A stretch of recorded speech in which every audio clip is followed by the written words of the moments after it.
সুপ্রিয় দর্শক আসসালামু আলাইকুম। আজকের রেসিপিতে স্বাগতম জানাচ্ছি। আজকে আমি ঝটপট ভীষণ মজার সবজি খিচুড়ি তৈরি করে দেখাবো। এতটা ঝরঝরা হবে।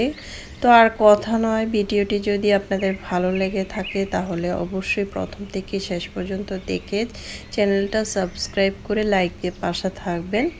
প্রথমে আমি একটি বাটিতে নিয়েছি চাল। আমি বাসমতি চালটা নিয়েছি, আপনারা চাইলে পোলার চাল অথবা রেগুলার রান্নার চালটাও নিতে পারেন। 1 কাপ দিয়েছি মসুর ডাল, দিয়ে দিলাম 1 কাপ মুগের ডাল। আমি একটু ভেজে নিয়েছি হালকা। এখানে দিলাম মুগের ডালটাও 1 কাপ দিয়ে এখন আমি এটাকে ধুয়ে পরিষ্কার করে 10 মিনিটের মতো ভিজিয়ে রাখবো। তারপরে চুলায় একটি প্যান বসিয়ে এখানে তেল দিয়ে দিলাম আমি প্রায় 3 থেকে 4 টেবিল চামচের মতো। এখন আমি এক এক করে সবজিগুলো দিয়ে দিচ্ছি। আমি প্রথমে সবজিগুলো একটু তেলের মধ্যে ভেজে নেব। এখন দিয়ে দিলাম প্রথমে আলু, মিষ্টি কুমড়া, 1 কাপ করে সব ধরনের সবজি দিয়েছি।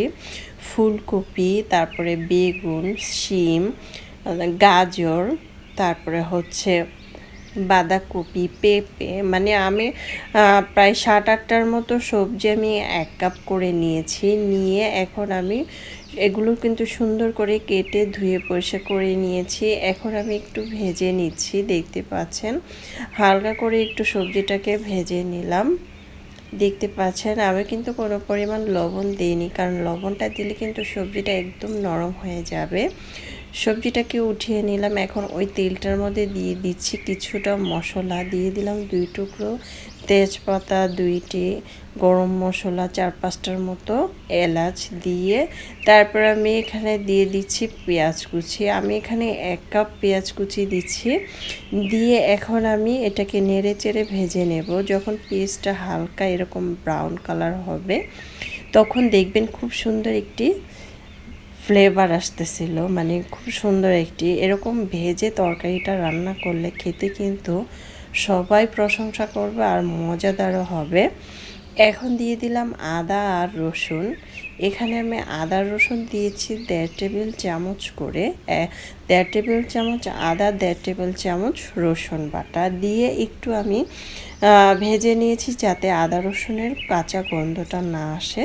তারপরে দিয়ে দিচ্ছি গরম মশলা, মানে গুঁড়া মশলা।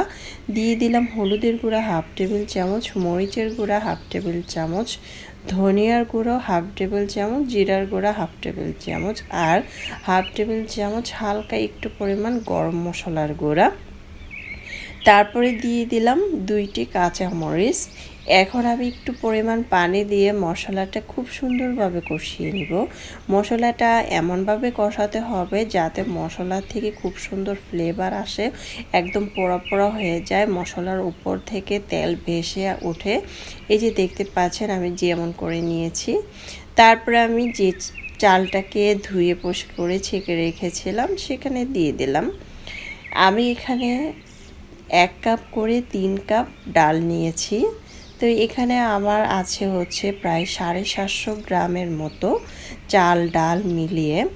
এখন আমি এটা খুব সুন্দরভাবে 5 মিনিটের মতো ভাজা ভাজা করে নিয়েছি। তারপর আমি এখানে দিয়ে দিলাম ছোলার ডালটা, যেটা ছোলার ডালটাও আমি 1 কাপ নিয়েছি। তা এখন আমার হয়ে গেল 850 গ্রাম, 850 গ্রামের মতো হয়েছে। আমি কিন্তু ডালটা হালকা সিদ্ধ করে নিয়েছি। এ পর্যায়ে আমি খুব সুন্দরভাবে কিন্তু এটাকে ভেজে নিলাম, নেড়ে চেড়ে মিক্স করে নিয়েছি। তারপর আমি এখানে দিয়ে দিলাম যে সবজিগুলো আমি একটু ভেজে নিয়েছিলাম তেলের মধ্যে, সেই সবজিগুলো কিন্তু আমি দিয়ে দিলাম। সবজিটাও দিয়ে প্রায় 2 থেকে 3 মিনিটের মতো একটু নেড়ে চেড়ে ভেজে নিয়েছি।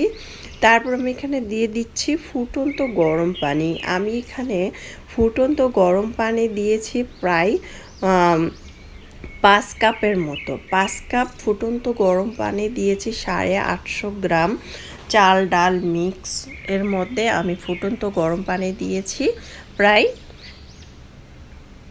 5 কাপের মতো। তারপরে দিয়ে দিলাম সিদ্ধ ডিম। আমি 2টি সিদ্ধ ডিম সিদ্ধ করে টুকরো টুকরো করে কেটে নিয়েছি। আপনারা যদি না চান সেক্ষেত্রে কিন্তু না দিতে পারেন।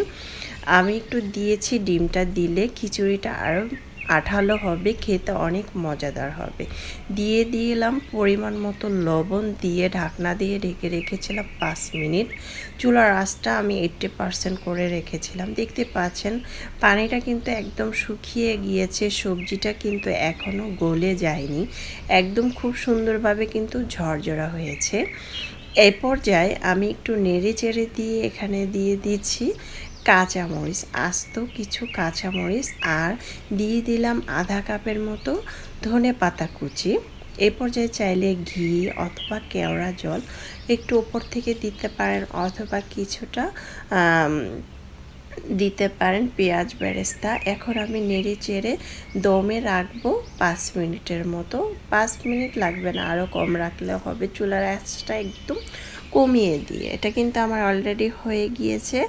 তারপরে প্রায় আসলাম হচ্ছে 5 মিনিট পর, দেখতে পাচ্ছেন একদম কিন্তু ঝরঝরা হয়ে গিয়েছে। এ পর্যায়ে আমি একটি বাটিতে পরিবেশন করে নিচ্ছি। মাশাআল্লাহ, দেখতে যেমন সুন্দর হয়েছে, খেতে তার থেকে বেশি মজাদার হয়েছিল।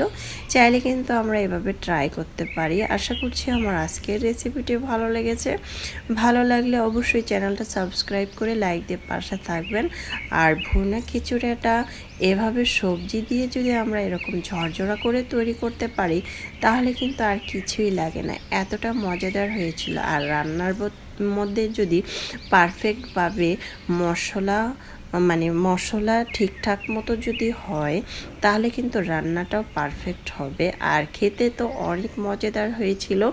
চাইলে কিন্তু এমনি এই খিচুড়িটা শুধু শুধু খেতে পারেন, অথবা ভর্তা, অথবা গরুর মাংসর ঝোল, অথবা মুরগির মাংসর ঝোল, যে কোনো কিছু দিয়ে কিন্তু এটা পরিবেশন করতে পারেন, অথবা খালিও এটা পরিবেশন করতে পারেন।